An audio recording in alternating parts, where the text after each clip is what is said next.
के करे आंगन तुलसी पेड़वा शीतल उठी पूजय शीतल उठी पूजाई हो। सखिया के करे दुआरे धेनु गैया शीतल उठी चारा डार शीतल उठी चारा डार हो।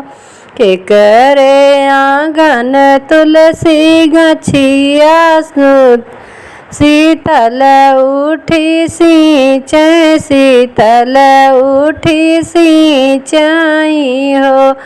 सखिया के करे दुआरे सुरही गैया शीतल उठी चारा डार शीतल उठी चारा डार हो।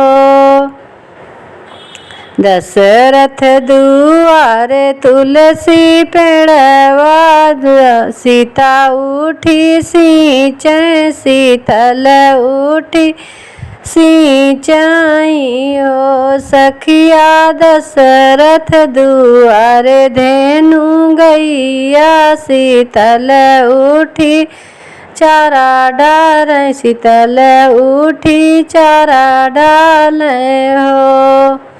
तनि बचन सुनी तुलसी मांगन मांगन भाई मांगन मांगन भाई नी हो। सीता के हमरे दिए ना जलई हैं तो के भोरे नहाई आई के भोरे नहाई हई हो। सीता के हम का दई आई पनिया हमही तू का जानन हमही तू का जानन हो।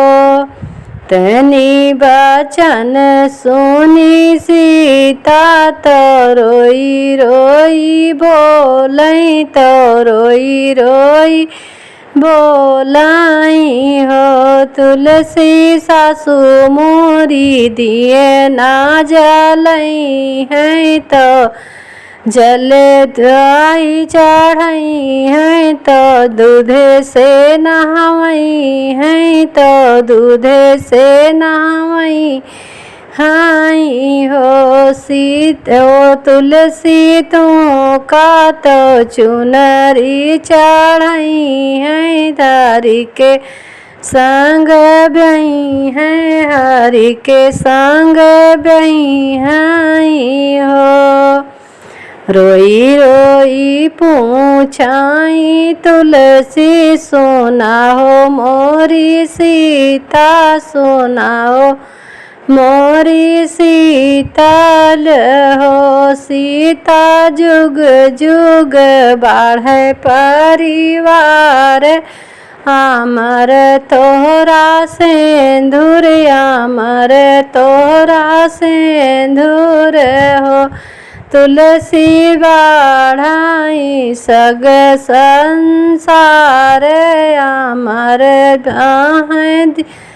जीवन अमर तोहरा जीवन हो। तनि बचन सुनी सीता मगन भाई अस के मगन भाई ऐसन हो।